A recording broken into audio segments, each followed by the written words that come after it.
नमस्कार मंडळी, मी मानसी. तुम्हा सगळ्यांचं एका नवीन व्हिडिओमध्ये खूप खूप स्वागत आहे.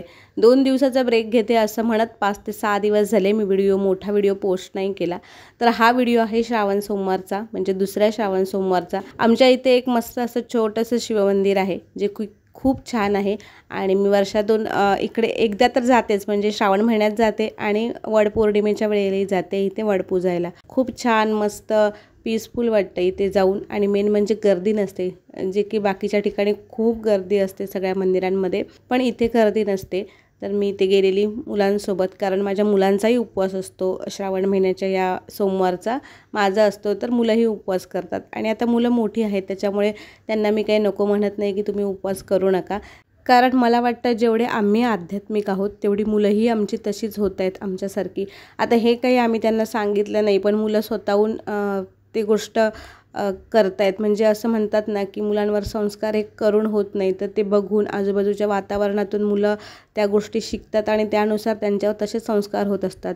तर माझे मिस्टर आणि मी दोघेही आध्यात्मिक आहोत आणि आम्हाला देवावर आणि प्रचंड अशी श्रद्धा आहे, स्वतःच्या कर्मावर, देवावर आणि इतरही गोष्टींवर, की तुम्ही चांगलं वागा, चांगलं करा, तुमच्या बाबतीतही सगळं चांगलंच होईल. तर हीच गोष्ट आम्ही स्वतः बोलत असतो, आमच्या जीवनात ती गोष्ट अंमलात आणत असतो. त्यामुळे मुलंही त्या गोष्टी फॉलो करतात आणि आम्ही जसे आध्यात्मिक आहोत, देवावर आमची प्रचंड श्रद्धा आहे आणि देवाची पूजा अर्चा, उपवास तापास हे सगळ्या गोष्टी करायला आम्हाला आवडतात. तसं आता आमच्या मुलांनाही त्या गोष्टी आवडतात.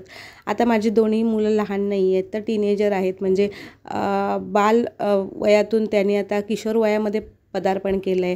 त्यामुळे मुलांच्या गोष्टी बऱ्याच आपण त्यांच्या कलानुसार घेतलेल्या चांगल्या असतात असं मला वाटतं. मंदिराचा ना एकंदर परिसर खूप छान आणि मस्त आहे, म्हणजे इथे फोटो वगैरे पण छान येतात, त्याच्यामुळे आम्ही बरेच फोटो काढले, मंदिराला प्रदक्षिणा केली. हे जवळच विरारचं कारशेड आहे आणि तिथून हे मंदिर अगदी जवळ आहे. आणि जेव्हा जेव्हा मी या मंदिरात येते ना तेव्हा खूप छान वाटतं. एकंदर मला कुठल्याही मंदिरात गेली ना तरी छान वाटतं. खास करून मी गणपती बाप्पाच्या आणि स्वामींच्या मंदिरात जाते ना तेव्हा काय माहीत माझ्या डोळ्यातून पाणीच थांबत नाही. म्हणजे असं काही मला देवाकडे विशेष मागायचं नसतं, कारण न मागताच बऱ्याच गोष्टी मला देव भरभरून देतो. आणि तरी पण ना कधी कधी असं खूप लो फील होत असेल तर मी कधी मंदिरात जाते. खास करून गुरुवारचे मी स्वामींच्या मठात जातेच. कधीतरी असं होऊन जातं की नाही होत जाणं, किंवा कामानिमित्त किंवा अदर काही प्रॉब्लेम असेल तर. पण जेव्हा मी जाते ना तेव्हा काय माहीत तुमच्यासोबत पण असं होतं का, मला कमेंट करून सांगा की समोर आपण उभं राहिलं आहे आणि आपल्या डोळ्यातून घळाघळा पाणी निघते आहे काहीही कारण नसताना. तर अशा बऱ्याच वेळा असं माझ्यासोबत झालेलं आहे. आता मी इकडे दाखवलं ना तर ते वडाचं झाड होतं जिकडे आम्ही दरवर्षी वड पूजायला येतो वटपौर्णिमेच्या वेळेला, आणि माझ्यासोबत माझ्या मैत्रिणीही असतात ज्या आमच्या बिल्डिंगमधल्या आहेत. पण आता बऱ्याच आम्ही वेगळ्या झालो, कारण बरीच सगळी लोकं बऱ्याच ठिकाणी वेगवेगळ्या ठिकाणी राहायला गेली, म्हणजे विरारमध्येच राहतात पण वेगवेगळ्या ठिकाणी राहतात. आणि मग वटपौर्णिमेच्या निमित्ताने आम्ही इकडे वड पूजायला छान असं भेटतो.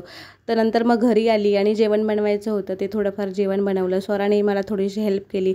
हेल्प म्हणजे काय, तर ती मिक्सर लावून देते कधी, किंवा मग लसूण सोलून देते. तर अशा गोष्टी छोट्या मोठ्या कधीतरी करते जेव्हा तिचा मूड असेल तर. नाहीतर हल्ली तर मुलांना अभ्यासात जास्त असतो आणि मी काही त्यांना असं सांगत नाही की मला हे करा ते करा. त्यांना वाटलं स्वतःहून काय करावं असं तर ते करतात. आणि स्वरा म्हणजे सध्या तर अजून तर ट्युशनला जात नाही आहे, तर घरीच ती सेल्फ स्टडी करते. त्याच्यामुळे तिला मी सांगते की संध्याकाळचा जो काही वेळ असेल ना तर तो अभ्यासालाच दे प्रॉपर असा. तर मला हे बनवायचं होतं, कोशिंबीर बनवायची होती, म्हणजे सॅलड बनवायचं होतं. तर तिला मी तेच सांगितलं की मला जरा सॅलड कापून दे. म्हणजे तिने सांगितलं मी तुला मदत करते. तर तिला ते तासायला वगैरे येत नाही, म्हणजे ते वरचं सोलायला येत नाही काकडीचं बीटरूटचं. त्याच्यामुळे ते मी तिला करून दिलं. आणि आता आमचा पाण्याचा टाईम झालेला, संध्याकाळचं पाणी येतं, तर पटापट जेवण करून मी पाणी भरून घेतलं आणि तिला वरचं ते पील करून दिलं दोन्ही गोष्टी. त्याच्यानंतर मग तिने सॅलड केलं. तर असं आमचं काम मिळून मिसळून चाललेलं असतं. आणि हाऊसवाईफ म्हटल्यानंतर ह्या गोष्टी चालायच्याच. आणि जेव्हा मुलं मोठी होतात ना तेव्हा त्यांच्या कलाने घेत आपण जर काम केलं ना, किंवा कुठचीही गोष्ट त्यांचा स्टडी म्हणा किंवा त्यांच्याबरोबर मिळून मिसळून बोलून चालून त्यांच्या कलानुसार आपण जर वागलो ना तर मुलंही आपल्याला तेवढीच मदत करतात, हेल्प करतात, असा माझा तर अनुभव आहे.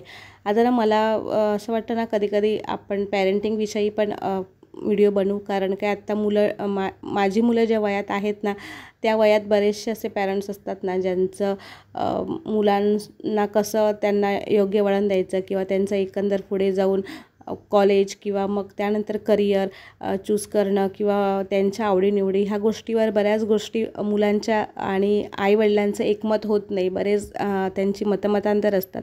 तर पॅरेंटिंगवर व्हिडिओ वगैरे बनवावा असा माझा विचार आहे. बघते मला काही छान सुचलं तर नक्कीच व्हिडिओ तसा बनवण्याचा प्रयत्न करेन. अर्थात मला सुचतं पण मग करू की नको हाही विचार येतो, कारण मी सध्या डेली व्लॉगिंगचेच व्हिडिओवर जास्त भर देते.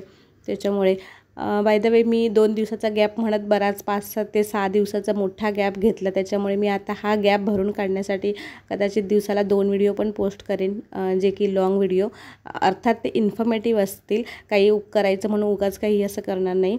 इन्फॉर्मेटिव्ह व्हिडिओ पोस्ट करण्याचा नक्कीच प्रयत्न करेन, कारण माझ्या चॅनलवर 60 ते 65% लेडीज लोक माझे व्हिडिओ बघतात, महिला व्हिडिओ बघतात. त्याच्यामुळे महिलांना त्या गोष्टीतून काहीतरी नक्कीच मोटिवेशन मिळेल, काहीतरी शिकायला मिळेल किंवा एखादी अशी गोष्ट समजेल, ती गोष्ट तुम्ही ऐकून तुम्ही तुमच्या जीवनात ती गोष्ट अंमलात आणाल आणि तुमचं जीवन अधिक सुखकर किंवा सोपं होईल किंवा तुम्हाला काहीतरी त्याच्यातून समजेल, उमजेल, नवीन रस्ता मिळेल. अशा गोष्टी मी नक्कीच सांगण्याचा प्रयत्न करत असते. नेहमी माझ्या व्हिडिओतून मी मोटिवेशन देत असते लेडीज लोकांना की कुठलीही गोष्ट असे ना का आपण ती करताना जर आपण पॉझिटिव्ह वेने केली तर नक्की त्याच्यातून आपल्याला फायदा मिळतो.